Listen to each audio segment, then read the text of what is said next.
Hay otra historia, y ya empezó. En el capítulo anterior, la paz del virreinato del Río de la Plata era sacudida por la llegada de flotas británicas. Tiraron agua hirviendo, le tiraron piedras, palos. No, Felipe, a los ingleses le tiramos aceite hirviendo, no agua. En 1807 tenía que ser millonario para tirar aceite hirviendo, Mario. 2 veces, las invasiones inglesas fueron rechazadas con agua hirviendo. Es verdad, pero también con sangrientas luchas cuerpo a cuerpo en las calles de Buenos Aires. Y en esta tierra, nada volvería a ser igual. ¡Apurad, hombre! ¡No podéis ir más a prisa! Un virrey fugitivo y un grupo de ciudadanos organizados en milicias populares harían tambalear el dominio de la colonia. En Europa, Napoleón invadía España. En América, había llegado el momento de actuar. Estoy de acuerdo con el señor Castelli. ¿Es ahora o nunca? Prudencia, señores, por favor. De pelear para que el poder pasara a manos de los americanos.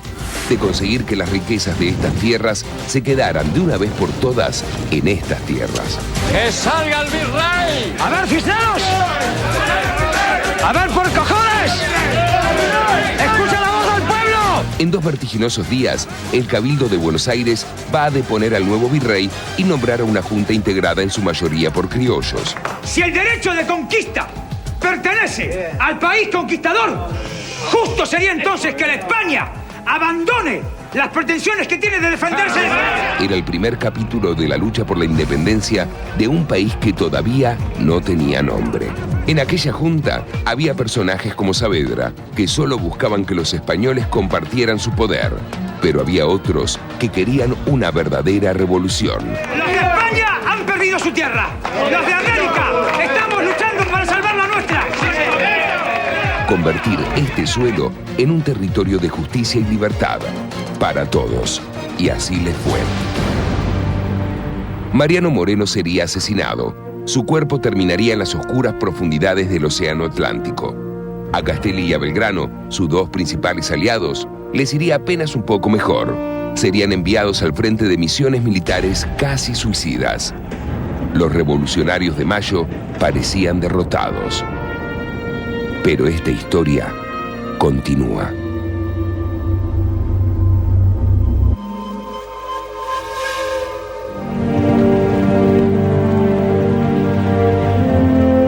Hubo hombres que imaginaron un pedazo de tierra donde ser libres. Sujetos capaces de todas las proezas, de todos los sueños. Hubo hombres que hoy son calles, monumentos, que son recuerdos y olvidos. Fue hace bastante tiempo, unos 200 años tal vez, pero siguen entre nosotros. Es hora de escucharlos hablar.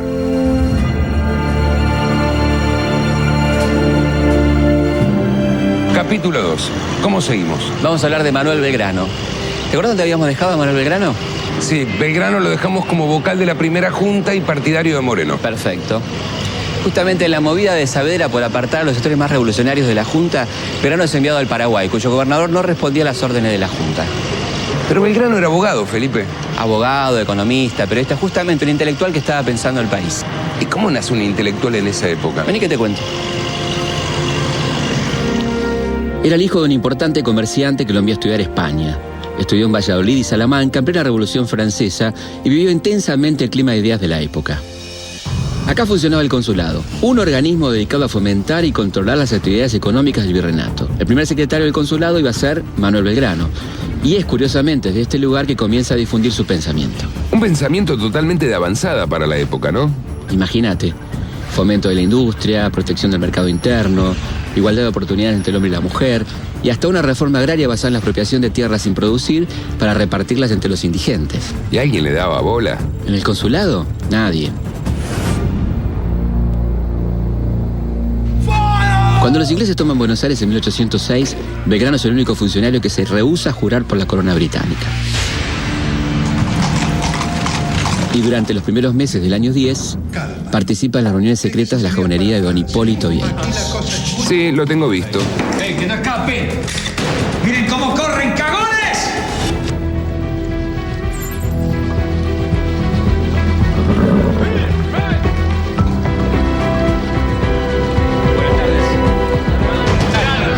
Belgrano va a terminar siendo uno de los grandes protagonistas de la jornada del 22 y 25 de mayo. Algunos dicen que junto a su primo fue uno de los grandes cerebros de la revolución. Su primo Castelli. Claro. Pero Castelli también lo van a fletar. Sí, a Belgrano lo mandan a hacer una misión militar en términos realmente lamentables, ¿no? ¿Por qué decís lamentables? Y porque el gobernador del Paraguay, Velasco, tenía 6.000 hombres bien equipados. ¿Y Belgrano? 350 soldados, de los cuales solamente 60 tenían algún tipo de preparación militar. Ah, lo odiaban. Lo odiaban. Como se podía prever, la campaña del Paraguay es un fracaso. En diciembre de 1810, las tropas de Belgrano cruzan el Paraná y triunfan en la batalla de Campichuelo. Pero un mes después son derrotadas en Paraguarí, y tras replegarse, su campamento de Tacuarí fue atacado y destruido.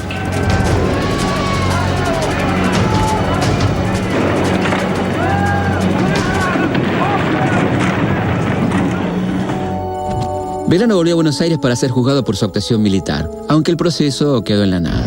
Claro, todavía podían asignarle misiones más suicidas. No te quepa duda. Pero lo más importante es que en el camino a Paraguay, Belgrano redactó las bases del primer proyecto constitucional del Río de la Plata, el reglamento para el régimen político y administrativo y reforma de los 30 pueblos de las misiones. Sería agregado por Juan Bautista Alberdi en 1853 como una de las bases de la Constitución Nacional. Todos los naturales de Misiones son libres, gozarán de sus propiedades y podrán disponer de ellas como mejor les acomode, como no sea atentado contra sus semejantes. Se establecerán escuelas gratuitas de primeras letras, artes y oficios. Se fomentará el comercio de los productos de las comunidades.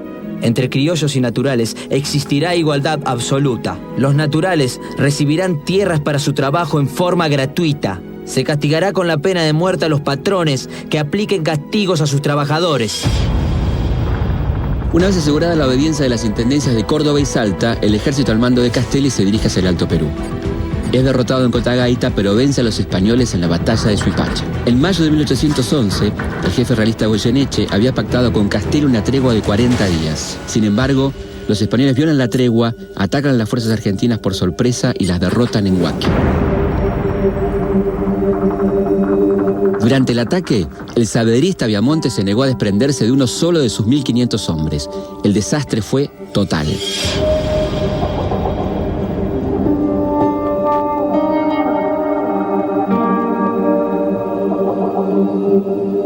La Junta porteña mandó detener a Castelli y lo condujo a Buenos Aires para juzgarlo.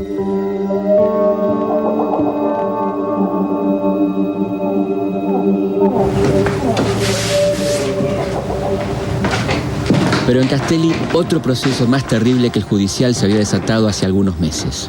Un cáncer en la lengua. Poco tiempo después, un cirujano se la amputaría. La revolución comenzaba a quedarse sin voz.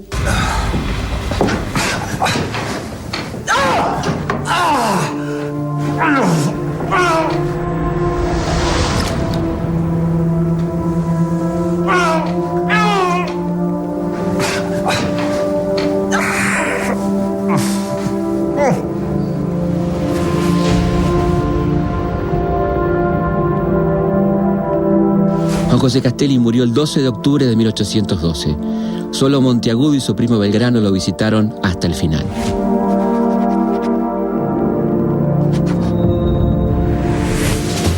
Qué tremendo lo de Castelli, ¿no? Tremendo. Ahora, ¿y Belgrano? Belgrano ya había sido desprocesado y le comienzan una nueva misión. ¿A dónde? A Rosario, como nosotros. A fines de 1811 aumentaron los ataques de los realistas sobre las costas del Paraná. Venían desde Montevideo. Y el triunvirato le pide a Belgrano que vaya a Rosario para tratar de contenerlos. Belgrano pide permiso para crear una escarapela para que usen sus soldados. Y el triunvirato aprueba una con los colores celeste y blanco. Por favor, Felipe, no me vengas con que tomó el celeste del cielo, con las nubes blancas. No, para nada. Mario, eran los colores de la Casa de Borbón. Acá se seguía apelando al recurso de que esta revolución se hacía en nombre de Fernando VII. ¿Sabes qué? Creo que me gusta más la historia del cielo celeste con las nubes blancas, ¿no?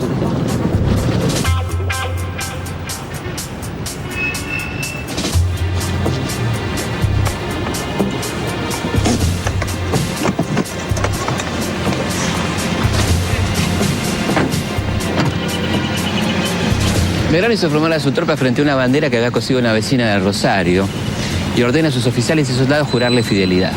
Ah, me lo puedo imaginar. No, mejor así. Recién en 1813 se comenzaron a usar las franjas horizontales.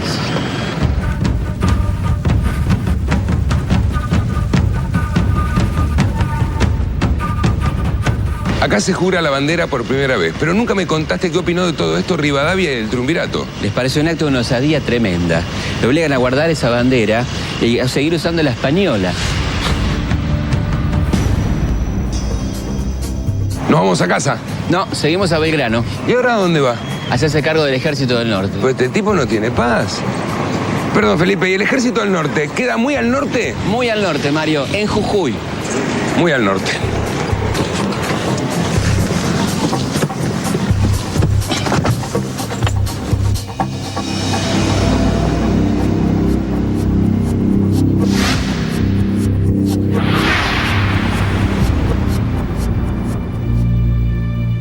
Cuando Belgrano se hace cargo del Ejército del Norte, Ese que venía a perder de Huaki. claro, el panorama que encuentra es desolador.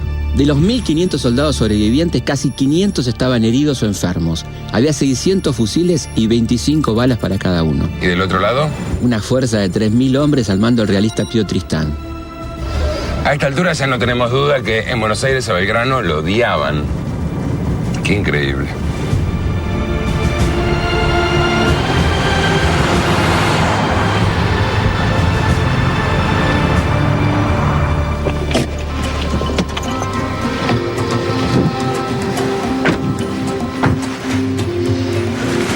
Belgrano sabe que es inminente un ataque realista y decide aplicar la política de tierra arrasada. O sea, llevarse todo. No dejar a los españoles ni animales, ni alimentos, ni elementos de hierro, nada, absolutamente nada. Llegó pues la época en que manifestéis vuestro heroísmo y de que vengáis a reuniros al ejército de mi mando si, como aseguráis, queréis ser libres. Belgrano sabía que la oligarquía local ya estaba en contacto con la avanzada española para hacer negocios. Y a esos no les dejó alternativa. O quemaban todo y se plegaban al éxodo, o los fusilaba.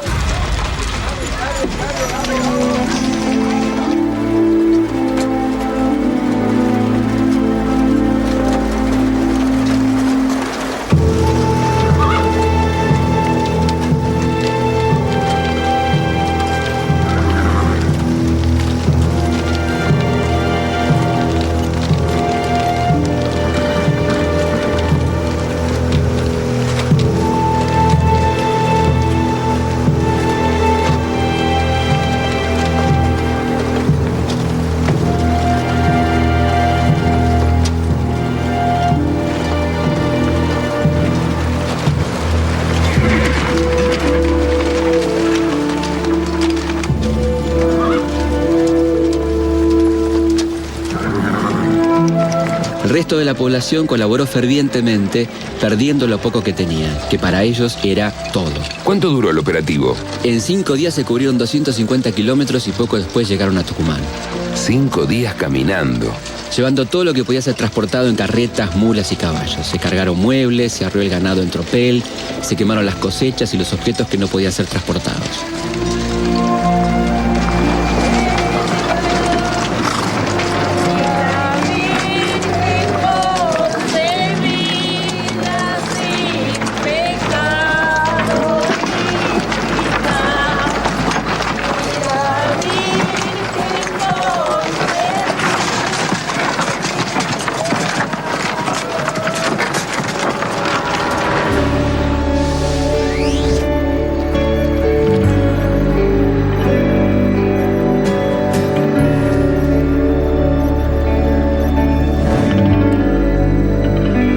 Cuando el pueblo jujeño y Belgrano llegan a Tucumán, ¿qué hacen?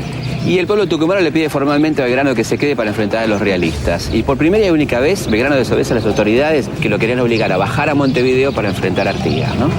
A Artigas lo odiaban más que a Belgrano. Sí, claro. La cuestión es que Belgrano, el 24 de septiembre de 1812, obtiene el importantísimo triunfo de Tucumán. El general realista Tristán se retira. Claro, porque el realista que huye sirve para otra pelea. Minga. Belgrano lo persigue hasta el norte y el 20 de febrero de 1813 obtiene el triunfo de Salta. ¿Lo reventó? Lo reventó. 500 realistas muertos. Ah, lo reventó. Claro.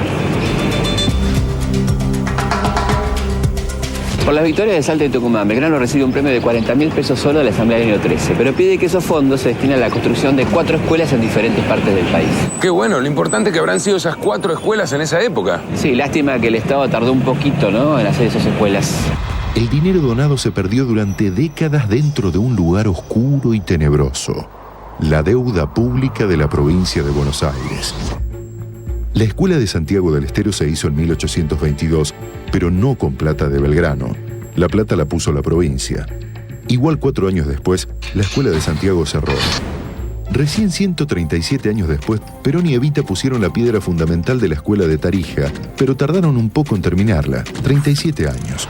La Escuela de Tucumán se construyó recién durante el menemismo y se caracterizó por la misteriosa desaparición de 300.000 pesos.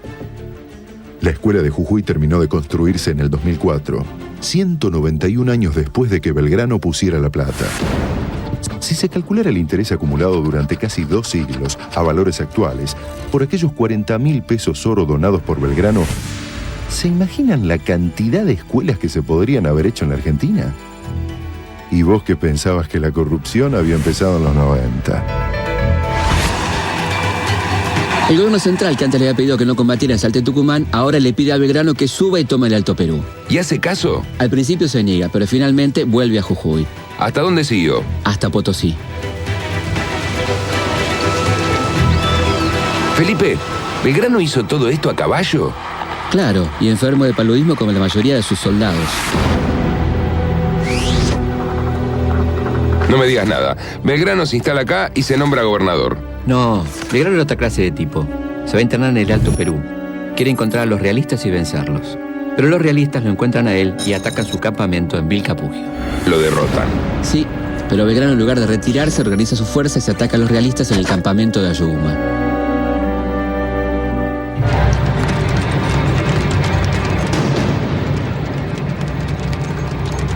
He sido completamente batido en las pampas de Ayohuma cuando más creía conseguir la victoria. Pero nada me arredará para servir, aunque sea en la clase de soldado, por la libertad e independencia de la patria. Con un puñado de sobrevivientes, Belgrano viaja hacia Tasto para entregarle el mando del Ejército del Norte a un militar de renombre que acababa de llegar de Europa.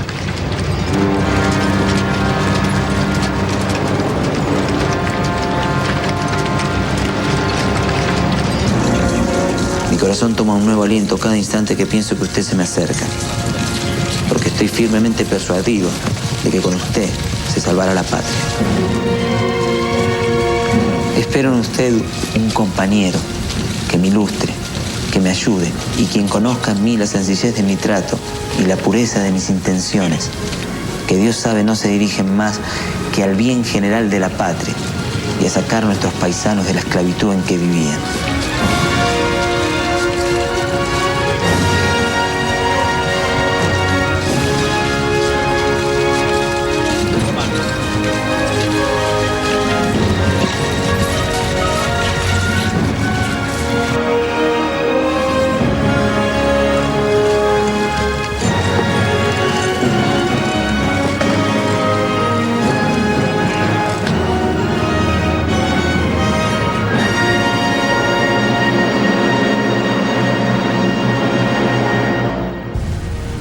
Las derrotas del Ejército del Norte hicieron peligrar la continuidad de la lucha contra los realistas. Era necesario tomar decisiones rápidas para hacer frente a la crisis. Por eso, en 1811 se crea un poder ejecutivo de 3 miembros, el Triunvirato. Lo integraban Chiclana, Zarratea y Paso, ex secretario de la primera junta. Pero quien realmente aparecía como el cerebro del primer Triunvirato era su secretario, Rivadavia. El accionar de Rivadavia fue generando una fuerte resistencia en los sectores más independentistas. Y en octubre de 1812, el primer Triunvirato fue derrocado por una asonada que incluyó al regimiento de granaderos creado por San Martín.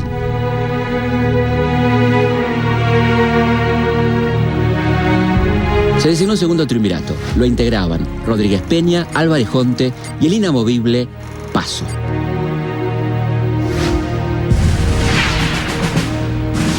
Y este es el consulado donde trabajaba Belgrano. Y unos años después, en 1813, va a funcionar la Asamblea Constituyente, el principal logro del segundo triunvirato. La famosa asamblea del año 13. Claro. ¿Entramos? Felipe, estamos en casa. Qué grande que es esto, ¿siempre fue así? No, sufrió muchas remodelaciones hasta transformarse en lo que es hoy, el Banco de la Provincia de Buenos Aires. ¿Cómo una asamblea constituyente no dicta ninguna constitución? No dicta la Constitución ni proclama la independencia. Lo que pasa es que Alvear se ocupó de que esas cosas no pasaran, ¿no? Pero Alvear no era del palo de San Martín. Sí, pero la gente cambia, Mario. Lo que sí hace la Asamblea es abolir los elementos de tortura y proclamar la libertad de vientres. O sea, a partir de ese momento los hijos de esclavos iban a ser libres. Efectivamente. ¿Y qué más hizo? Bueno, aprobó los símbolos patrios que habían sido desechados por el primer triunvirato, como la escarapela, el escudo, la bandera, el himno nacional, que paradójicamente exaltaba la independencia. Con la excusa de la amenaza exterior, la Asamblea, dominada por Alvear, queda en poder ejecutivo unipersonal, el directorio. ¿Qué lo asume Alvear? No, lo nombran al tío, Posadas, que pronto renuncia y le deja lugar a Alvear, ¿no? Y ahí todo queda en familia. Sí, pero la impopularidad del directorio es absoluta, ¿no? ¿Y Belgrano mientras qué está haciendo? Había mandado a Europa con Rivadavia para tratar de conseguir el reconocimiento de las potencias europeas a la independencia argentina. Increíble. A Belgrano, si lo podía mandar a Saturno, lo mandaban a Saturno. Sí, igual no te preocupes que pronto se va a encontrar con algo de otro planeta, ¿no? ¿Qué pasó? Cuando llega a Río de Janeiro se entrevista con el embajador inglés y ahí se encuentra con Manuel García, un enviado de Alvear que aportaba un documento muy elocuente. Estas provincias desean pertenecer a la Gran Bretaña, recibir sus leyes, obedecer a su gobierno y vivir bajo su influjo poderoso. Ellas se abandonan sin condición alguna a la generosidad y buena fe del pueblo inglés. Cuando la noticia llega a Río de la Plata, la situación de Alvear se complica. Y Alvear reacciona implantando una censura, persiguiendo a los opositores, inclusive implantando la pena de muerte para los opositores. Hasta que las fuerzas que había mandado para combatir Artigas, al mando de Álvarez Thomas, se sublevan en Fontezuelas. Así termina el directorio de Alvear y el sueño del protectorado inglés en el Río de la Plata. ¿Y que Alvear se va así nomás a su casa? No. Lo embarcan a Río para evitar los escraches que por aquel entonces pueden incluir el fusilamiento, ¿no? Apenas llega a Río, se entrevista con el embajador español Villalba. No me digas nada, para explicarle ese chistecito que habían hecho con la independencia. Sí, no solo eso. También le entrega detalles sobre el estado de las fuerzas patriotas, su ubicación exacta en el territorio nacional y los próximos pasos a seguir, ¿no? Qué tremendo. ¿Qué hay que hacer con un tipo como Alvear? Y no sé. Te puedo decir lo que se hizo. La avenida más paqueta y elegante de Buenos Aires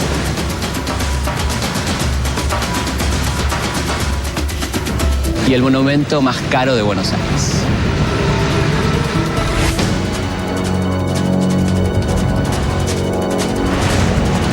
A mediados de 1815 gobernaba Álvarez Thomas. ¿Y la asamblea del año 13? Y se desapareció con Alvear prácticamente, ¿no? Así que el Cabildo de Buenos Aires dictó un nuevo reglamento y convocó a un nuevo congreso. ¿Que se hace en dónde? En Tucumán. Entonces, ¿vamos a Tucumán? Vamos a Tucumán. Todos los ciudadanos iban a elegir diputados, uno cada 15.000 habitantes. Pero esto favorecía a Buenos Aires. Mientras Buenos Aires va a tener 7 diputados, Jujuy, por ejemplo, va a tener uno solo. ¿Y quiénes eran estos diputados? Y la mitad abogados y la otra mitad sacerdotes. ¡Qué destino! El Congreso comenzó a sesionar en la casa de doña Francisca Bazán de Laguna, en la calle del Rey, al sur de la plaza. Las sesiones comenzaron un 24 de marzo. Un 24 de marzo. Pero por aquel entonces esa fecha no tenía la connotación tan nefasta que tiene hoy en día, ¿no? ¿Cómo te imaginas el lugar donde se declaró la independencia? Y me imagino que es un salón grande, lujoso. Bueno, era así. ¡Wow! Los manuales de historia deforman más que la televisión. Es re chiquito. ¿Y sí? Lo que más tiempo va a llevar a los congresales es discutir la forma de gobierno. El único sistema republicano que quedaba en pie era los Estados Unidos. Había muchos que querían coronar un monarca y se aparejaban las más diversas hipótesis. ¿Belgrano ya había vuelto? Llegó justo para aprenderse en esta discusión. Él también quería coronar un rey y establecer una monarquía parlamentaria, pero no cualquier rey. Semejante a la existente en algunos estados europeos. Y se haría justicia si se ocupara el trono a un representante de la casa de los incas. Sí. Señores, dejen hablar al congresal Belgrano. Señores. ¿Y qué pasó? El proyecto de Belgrano es apoyado por San Martín y por Güemes, pero resistido por los diputados más conservadores del Congreso, principalmente los de Buenos Aires. Los días pasaban y la discusión sobre la forma de gobierno prometía dejar sin tratar lo más importante. Pueyrredón, que había sido nombrado director supremo por el Congreso, regresó a Tucumán y apuró a los diputados para que declarasen de una vez por todas la independencia. El martes 9 de julio de 1816, a las 2 de la tarde, los diputados del Congreso comenzaron a sesionar. A pedido del diputado por Jujuy, Sánchez de Bustamante, se trató el proyecto de deliberación sobre la libertad e independencia del país. El secretario Juan José Paso preguntó a los congresales. Señores, ¿queréis que las provincias de la Unión sean una nación libre de los reyes de España y su metrópoli? ¡Sí, queremos! Todos los diputados aprobaron por aclamación la propuesta de Paso. El acta de la independencia declaraba: Declaramos solemnemente a la faz de la tierra que es voluntad unánime e indubitable de estas provincias romper los violentos vínculos que las ligaban a los reyes de España, recuperar los derechos de que fueron despojados e investirse del alto carácter de una nación libre e independiente del rey Fernando VII, sus sucesores y metrópoli. Don Manuel Belgrano, ¿juráis por estos santos evangelios desempeñaros con lealtad y patriotismo? Sí, juro.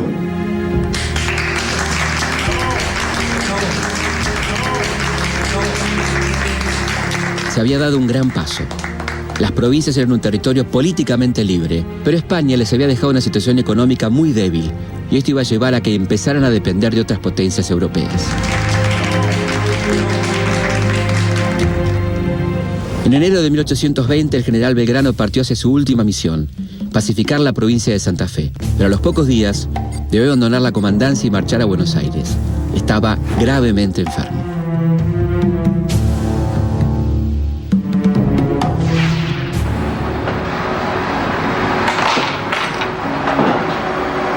¿Y doctor? ¿Qué tiene? Bueno, el paciente presenta algunos problemitas. Tiene hidropesía, blenorragia, mal de Chagas, paludismo, cirrosis hepática. ¿Y usted qué propone? Y un buen testamento.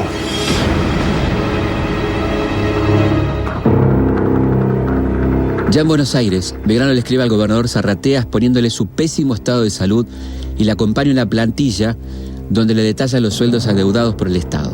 Sumaban 13.000 pesos. Zarratea nunca le contestó.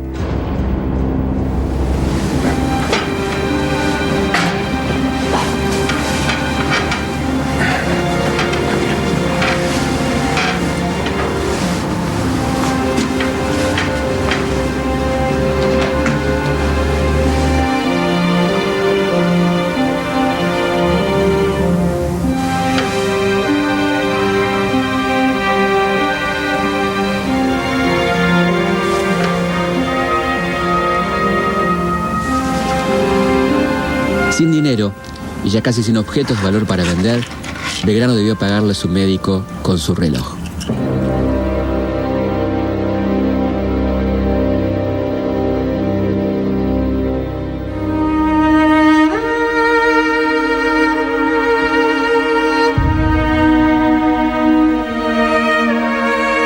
El 20 de junio de 1820 no fue un día más en Buenos Aires. En plena guerra civil y sin que nadie lo notara, moría Manuel Belgrano.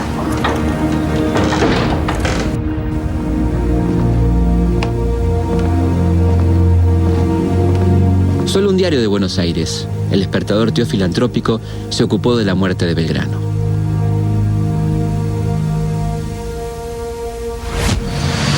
Y aquí fue enterrado Belgrano, en una lápida hecha con el lavatorio de mármol de la familia.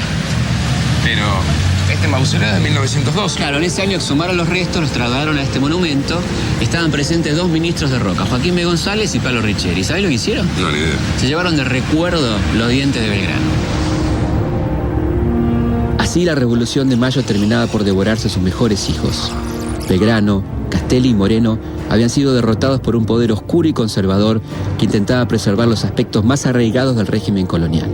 Frente a él parecía quedar ahora un solo hombre, el general San Martín.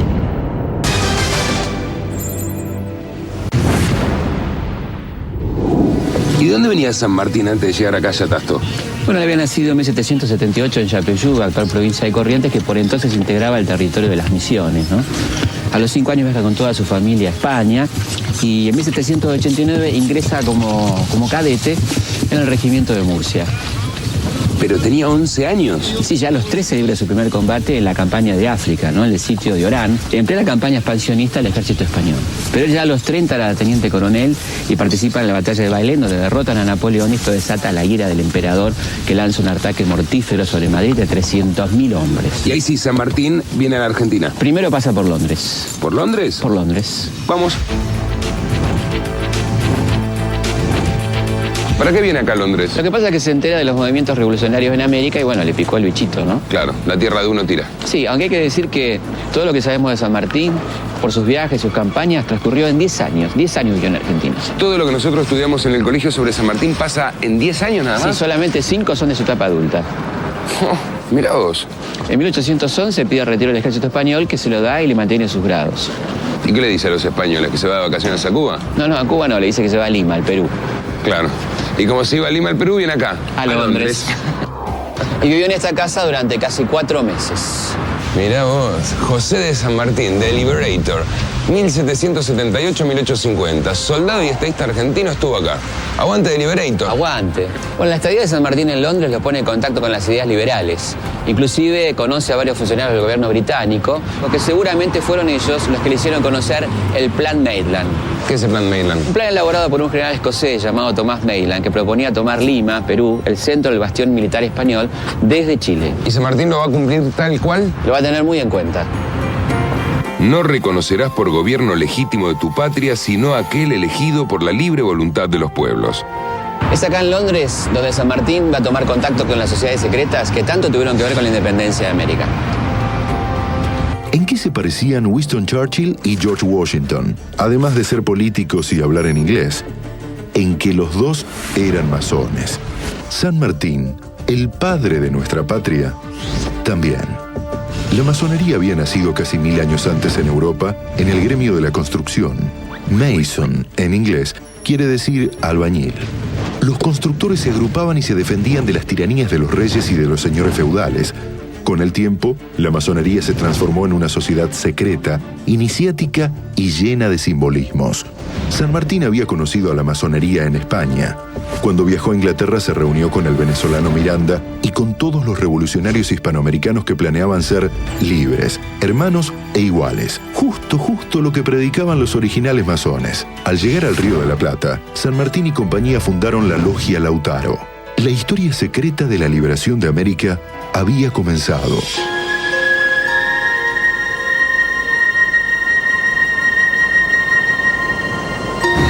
Y finalmente San Martín se embarca para Buenos Aires. En enero de 1812 en la fragata inglesa George Canning. Solo para tener una idea, ¿cuánto se tardaba en esa época para llegar en barco de Londres a Buenos Aires? Y unos 50 días, así que la fragata llega el 9 de marzo de 1812. Entonces San Martín tenía unos 34 años. 34 años. Y lo mejor estaba por empezar. El 9 del corriente ha llegado a este puerto la fragata inglesa George Canning, procedente de Londres. A este puerto ha llegado, entre otros particulares, el teniente coronel de caballería don José de San Martín. Las noticias vuelan. El oficialismo entonces estaba complacido con la llegada del futuro libertador. No se imaginaban que se les venía la noche. Claro, pero, a ver, contame, ¿cómo era la situación política en 1812? Bueno, gobernaba el primer triunvirato, pero el hombre fuerte, el digamos, mandamás, era el secretario de gobierno, Bernardino Rivadavia, que estaba aplicando una política muy centralista, manejaba las rentas de la aduana, el puerto, y esto estaba arruinando las economías del interior. ¿Un amigo? Un amigo, y encima, enfrente estaban en Montevideo los realistas que se habían hecho fuertes y estaban amenazando seriamente la revolución. Entonces Rivadavia se apoya en la llegada de este teniente coronel tan victorioso y le entrega un problemita. Claro, la reconoce el grado de teniente coronel y le encarga la creación de un regimiento. El regimiento de granaderos a caballo. Casi nada, ¿no? Casi nada. Upa, ¿me da esa puerta? No, pará, Mario, pará. ¿No sabés lo que es esto? No. No entrés, pará. Bueno, está bien.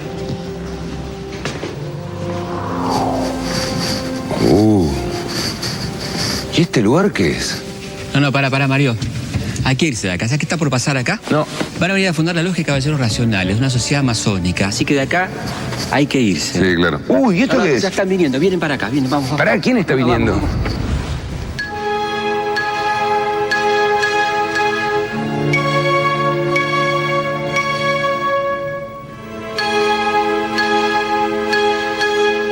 ¿Y el lema? ¿Dónde está el lema? Vamos, vamos.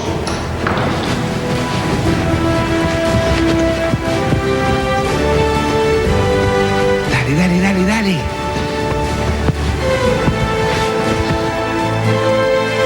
¿Qué hiciste, Mario? No te podés meter en la historia, no podés intervenir en la historia. Es un papelito de nada, es un papelito de nada. Tendrán una copia seguro. Mira, es el lema de la sociedad secreta. Trabajar con sistema y plan en la independencia de América y su felicidad, obrando con honor y procediendo con justicia. Ah, con razón hicieron todo al revés. Como yo me quedé con este papelito, los tipos después no supieron cómo... Opa. ¿Qué está pasando, Felipe? Y lo que pasa es que a Rivadavia no le cae muy simpática la sociedad secreta que después se va a conocer como Logia Lautaro. ¿Y qué hace Rivadavia? Me parece que esto va a contestar tu pregunta, mira. ¡Soldado, alistarse! Pero acá hay goma. Clima electoral, Mario. El primer triunvirato convoca elecciones y adivina quién presenta candidatos. La Logia Lautaro. Exactamente. Presenta un candidato que no le va a caer para nada simpático de Rivadavia, un tal Bernardo de Monteagudo. Qué lindo. Te toca. Perdón. Che, Felipe, pero eso no es para quilombo que Sí, de hecho, el primer triunvirato anula las elecciones. Ah, entonces San Martín, ahí se viene con sus muchachos. ¡Proclama de San Martín! ¡Proclama! Una pibe, a ver. ¡Proclama de San Martín! ¡Proclama! Que no siempre están las tropas como regularmente se piensa para sostener los gobiernos y autorizar la tiranía. San Martín. ¿Dónde estamos? En la provincia de Santa Fe. Más precisamente en la localidad de San Lorenzo. Feu asoma, ya sus rayos. Iluminan el histórico convento. Estamos delante del convento de San Carlos. Y detrás está el pino histórico donde San Martín escribió el parte del primer combate de su campaña libertadora. La batalla de San Lorenzo. Claro, el 3 de febrero de 1813. Los realistas estaban en Montevideo. Estaban bloqueados, pero intentaban agredir a Buenos Aires remontando el Paraná. La estrategia española era arrasar con todo asentamiento que encontraran cerca de las costas del río. Saqueaban, violaban, asesinaban, no dejaban nada. A San Martín le encomienda la defensa de las costas del Paraná y instala su cuartel general acá, en el convento de San Carlos. Acompañá que te demostró dónde trabajaba San Martín. ¿Por acá? Por acá. ¿Cómo te imaginas que fue la batalla? Y si Napoleón se mandó con 300.000 soldados a invadir Madrid, me imagino que los realistas que querían invadir Buenos Aires habrán venido de a miles. No, nada de miles, ¿eh? Por el río Paraná llegaron 250 realistas con 2 cañones. Pensé que solamente venían a tomar un convento, ¿no? Ah, entonces para San Martín fue pan comido. No, San Martín tenía 125 granaderos. Los españoles doblaban a los argentinos en número, pero San Martín los atacó por 2 frentes sorprendiéndolos. Y acá en San Lorenzo, los granaderos de San Martín derrotan a los realistas en 15 minutos. Para, ¿vos me querés decir que la batalla de San Lorenzo duró solo 15 minutos? Una reyerta, Mario. Te digo más. Fue el único combate que libró San Martín en el territorio nacional. Increíble, pero para. ¿No me vas a desmentir el incidente de Cabral con San Martín? Además, el manual lo dice. Acá está. No, sí es cierto. Solamente permitirle que le haga un pequeño cambio de imagen a tu manual. ¿Cabral era negro? Claro. Ah, bueno.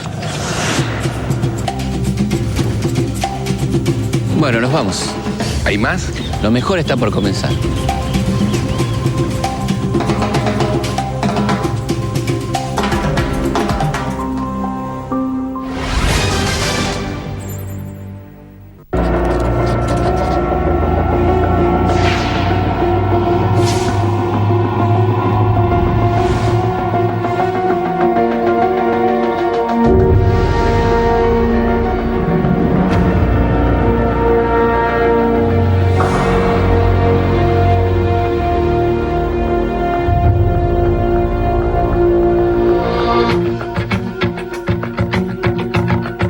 calles del centro de Buenos Aires recuerdan las invasiones inglesas. Reconquista y defensa que rodean la Plaza de Mayo. Y en el barrio de Belgrano recuerda las milicias que participaron en 1807 en la defensa de Buenos Aires. Dragones húsares cazadores, arribeños, artilleros, montañeses, migueletes y miñones. A pocos metros de la calle 25 de Mayo, con sus 8 cuadras, se encuentra la 9 de Julio, que tiene unas 26. Hay calles para recordar a todas las formas de gobierno. Primera Junta, Triunvirato, Asamblea, Directorio y Congreso. Los integrantes de la Primera Junta recorren las zonas de Once y Palermo junto a French y Beruti. Y la calle Moreno, no casualmente, termina en el río. Cabildo es una de las avenidas más importantes de Buenos Aires. Curiosamente es atravesada por la mayoría de los virreyes: Loreto, Arredondo, Olaguer y Feliú, Del Pino. También tienen sus calles: el Virrey Ceballos, Liniers, Melo y hasta Cisneros. No hay que asombrarse, después de todo también tiene sus calles Alvear y muy cerca su tío Posadas. De todas las calles mencionadas, la más larga es Directorio, con 75 cuadras. ¿Te acordás de Viamonte? Sí, el que va para atrás en la batalla de Huaki para deshacerse de Castelli y no pelea contra los realistas. Sí, exactamente. Bueno, Viamonte tiene 30 cuadras y Castelli solo 4. Delicias de una historia escrita a contramano, Felipe.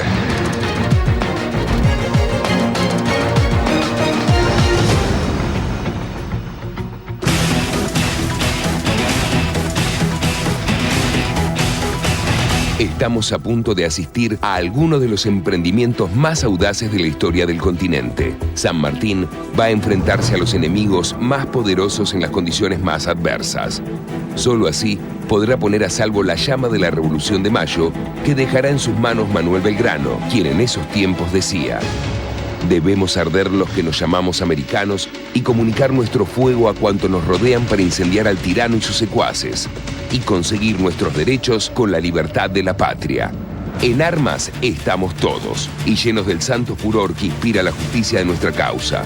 No sobrevivamos si ella se pierde y nos sepultaremos gustosos entre sus ruinas antes que verla despedazada por la tiranía.